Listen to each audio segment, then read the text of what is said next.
Chart बन गया सभी लोगों का? बन गए? चलिए देखिए, 324 ईसा पूर्व में चंद्रगुप्त मौर्य चाणक्य की सहायता से नंद वंश के अंतिम शासक घनानंद को पराजित करके एक नए वंश मौर्य वंश की स्थापना करता है। अब मौर्य वंश के बारे में जानकारी कहां कहां से मिलती है, उसके जानकारी के स्रोत क्या है, वो इस चार्ट से हमको समझना है। तो ये चार्ट जो है आपकी परीक्षा की दृष्टि से बहुत ही इंपॉर्टेंट है। इस चार्ट से आपको पेपर में कम से कम 8 से 10 क्वेश्चन मिल सकते हैं। तो चलिए इस चार्ट को समझा जाए अच्छे तरीके से। अब देखिए, जानकारी के स्रोत क्या क्या है, इस चीज को हमको समझना है कि मौर्य वंश के बारे में जानकारी कहां कहां से मिलती है।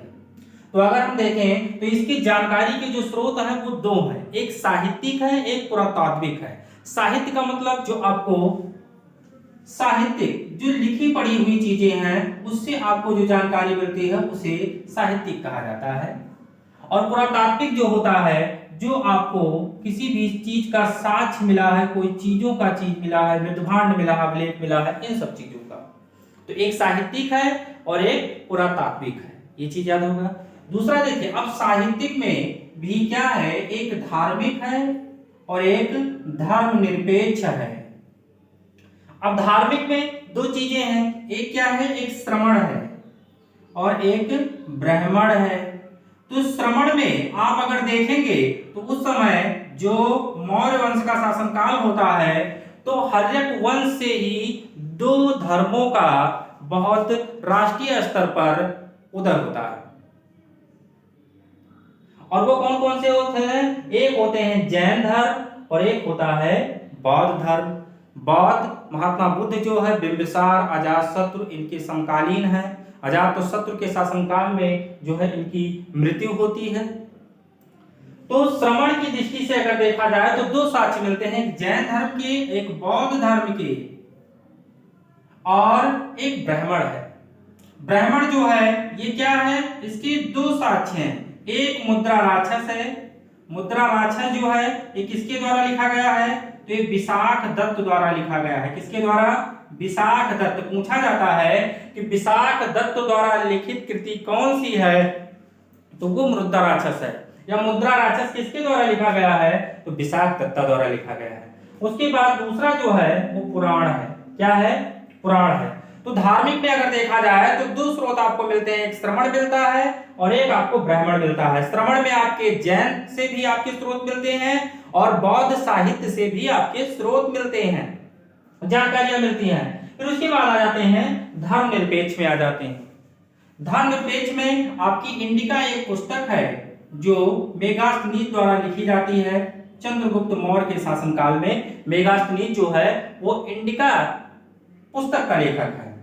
मेगास्थनीज जो होता है सेल्यूकस निकेटर का एक दूत होता है जो चंद्रगुप्त मौर्य के दरबार में भेजा जाता है।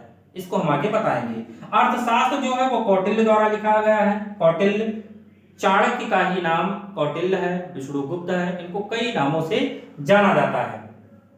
तो साहित्यिक में दो चीजें हैं, साहित्यिक में एक धर्मनिरपेक्ष है और एक धार्मिक है। धार्मिक से श्रवण और ब्राह्मण, श्रवण में जैन धर्म और बौद्ध धर्म से दोनों से जानकारियां मिलती हैं।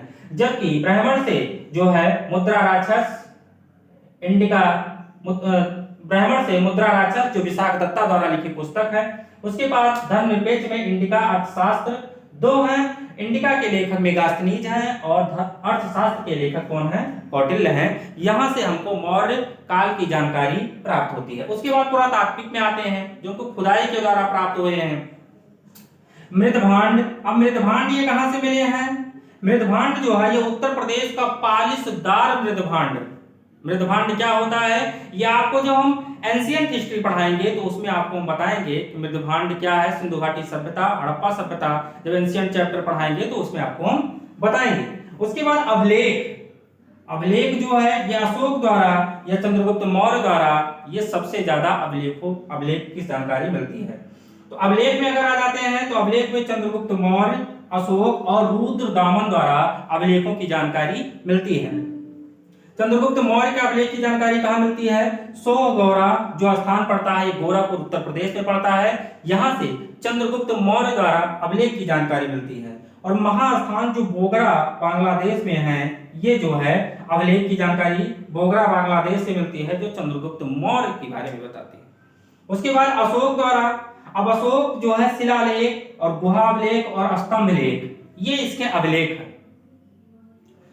शिलालेख, शिलाओं पर जो है जो लेख मिलता है, लिखाया गया जो साक्ष्य है, वो शिलालेख कहलाता है।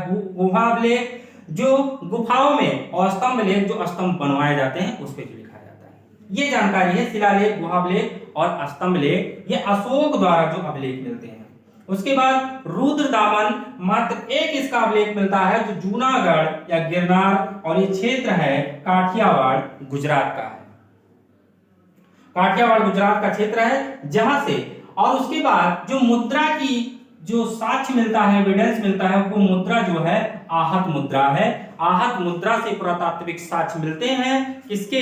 मौर्य काल की जानकारी देते हैं आहत मुद्रा। तो ये चार्ट अगर देखा जाए, अगर इसको न समझा जाए तो कुछ भी नहीं है। अगर इसको परीक्षा की दृष्टि से समझा जाए तो 8 से 10 क्वेश्चन आपके टॉप 10 जो परीक्षा में पूछे जाते हैं वो आपको मिलते हैं। अब मौर्य वंश के बारे में ये जानकारी देते हैं। अब इसके बारे में विस्तृत आपको पढ़ना है, मेगास्थनीज के बारे में, इंडिका के बारे में, अर्थशास्त्र के बारे में। अर्थशास्त्र कितने भागों में है, कितने पन्ने हैं, कितने श्लोक हैं, ये सारी चीजें आपको अभी पढ़ना है। कौटिल्य कैसे मदद करता है चंद्रगुप्त मौर्य की, चंद्रगुप्त मौर्य कैसे पराजित करता है घनानंद को, ये अभी आपको पढ़ना ही पढ़ना है। ये केवल क्या है, ये मौर्य काल का क्या है, जानकारी का एक स्रोत है। इसी स्रोत के आधार पे आप आगे पढ़ने वाले हैं, जहां से आपके झव्वा भर भर के क्वेश्चन पूछे जाएंगे और क्वेश्चन बनेंगे। देखिए, इतिहास को पढ़ना जो है वो बहुत ज्यादा कठिन नहीं है। इतिहास कठिन नहीं है, बस आपको लगता है कि इतिहास जो है वो बहुत बड़ा है, इसकी डेट नहीं याद किया जा सकता है, कुछ भी किया जा सकता है। बस क्या है कि इसको पढ़ने का एक सटीक तरीका होना चाहिए। आप कोई कहानी सुनते हैं, चाहे वो कछुआ और खरगोश की कहानी हो, तो आपको याद हो जाती है। वैसे कहानी के टाइप से इसे पढ़िए,